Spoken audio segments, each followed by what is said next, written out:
Hi students and teachers, my name is Miss Patty. I'm the art teacher at Brown Intermediate School, and I'll be sharing with you some literature and activities made especially for April, which is National Poetry Month. Let's get started. Today we're going to be exploring a poem called a Cinquain. Now it doesn't look like that in spelling, it looks like it's pronounced Cinquain. It was invented in 1911 by American poet Adelaide Crabtree. The word cin actually came from the word cinq, meaning 5 in French. If you notice, the poem has 5 lines. Let's get busy creating our first cinquain, which has a theme of all about me. I'm going to go ahead and write that at the bottom. All about me. Just to remind us of our theme for this month. Now, the really kind of cool puzzle-like feature of a cinquain is that it actually has a sequence, and I'll put that at the end of the line, of 2, 4, 6, 8, and 2. If you recall, in haiku poetry, they also have a similar sequence of syllables with 5, 7, and 5. As a reminder, you can find syllables in words by doing a technique of clapping, counting, or any other method that works for you. I like to count with my fingers. So if I have to create for line 1 a total of 2 syllables about me, I'm going to think about my greeting. So maybe for my 2 syllables, I could say hello. Hello. That's 2. Sometimes people get confused when they're counting syllables. For example, in our last video, we kind of got hung up on the word favorite. If you say favorite, it sounds like favorite too, right? But that O in there throws us off. You don't say it like my favorite candy is. That would be favorite candy, right? Or favorite, that's 3. Favorite, the way you pronounce it, would just be 2. Favorite. So, don't think too hard about it. Let's just have some fun. So, in my cinquain, let's get back to it. Number 1, I need 2 syllables.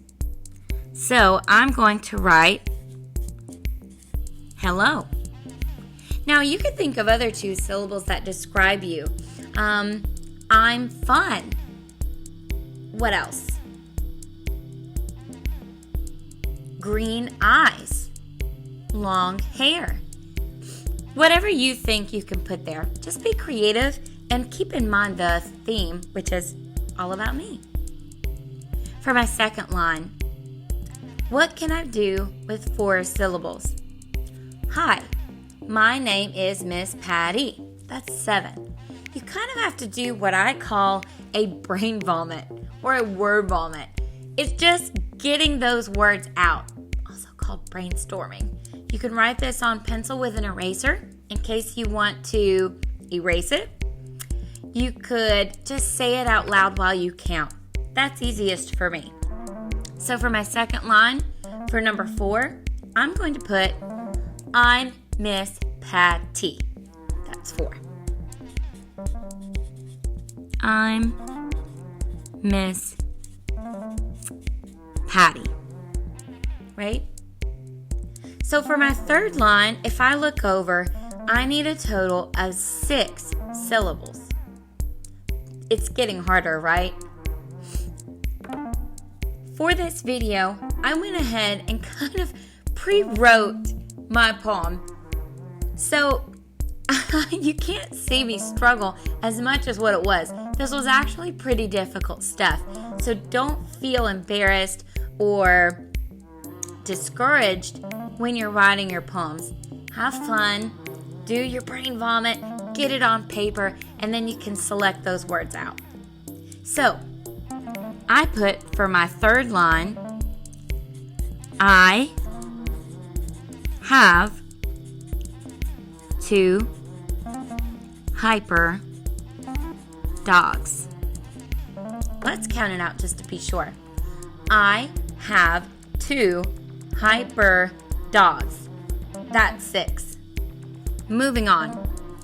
Line number 4. I look across. I know I need 8 syllables.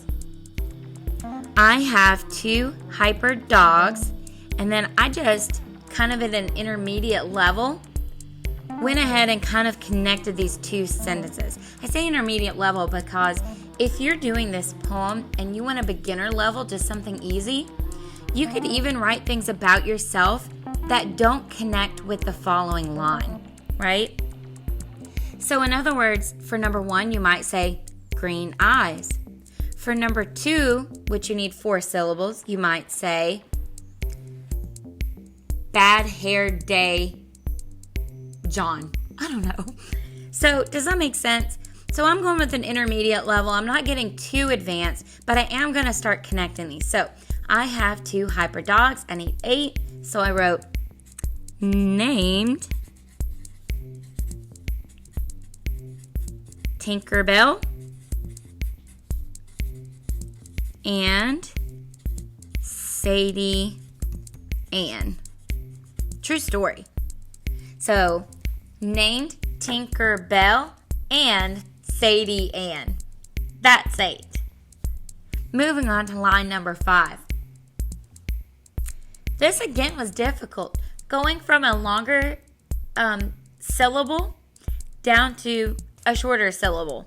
So I just put and you. Now you try. Have fun and get creative. And remember, it's all about you. All right, let's talk about a different kind of poem. This is called a limerick. A limerick also has its own rules. For example, a limerick has 5 lines. Now, instead of syllables, like the other poems that we've looked at, this has a special rhyming sequence. Let's take a look. For line 1, let's put A. For line 2, A. And then 3 and 4, we'll make B. This will start to make sense in just a moment.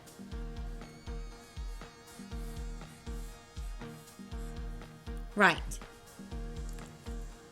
For this, we want to think of a rhyming sequence. I bet you can guess now what these letters mean. All of the A's need to rhyme. For example, cow, bow, how. Those are all rhyming words. The B's, however, need to be different. For example, cat, hat. This was a particularly difficult poem to write about, all about you. In this case, all about me.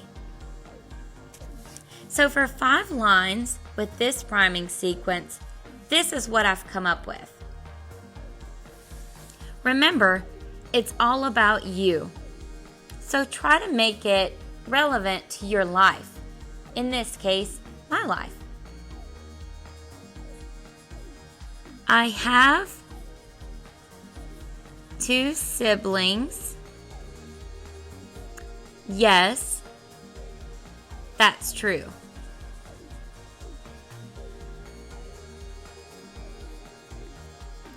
Now notice that it doesn't have to have a certain amount of words. The only rules is that it just has to rhyme with these A's. So A, and A.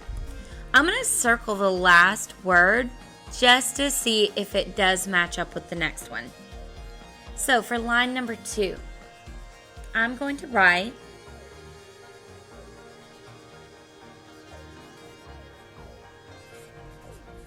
one's eyes are brown.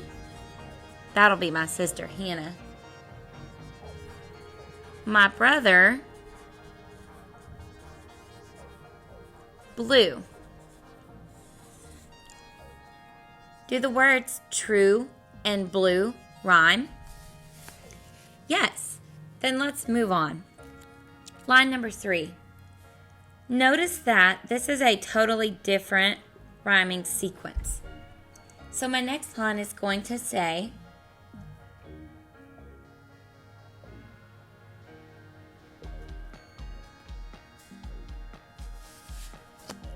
I keep them in line when they are loud.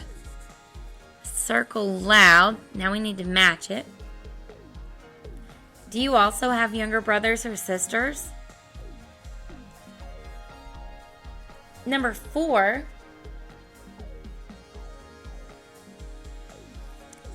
Yes. I'm the oldest.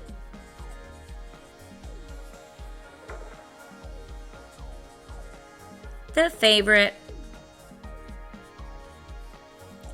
The proud. They might argue that.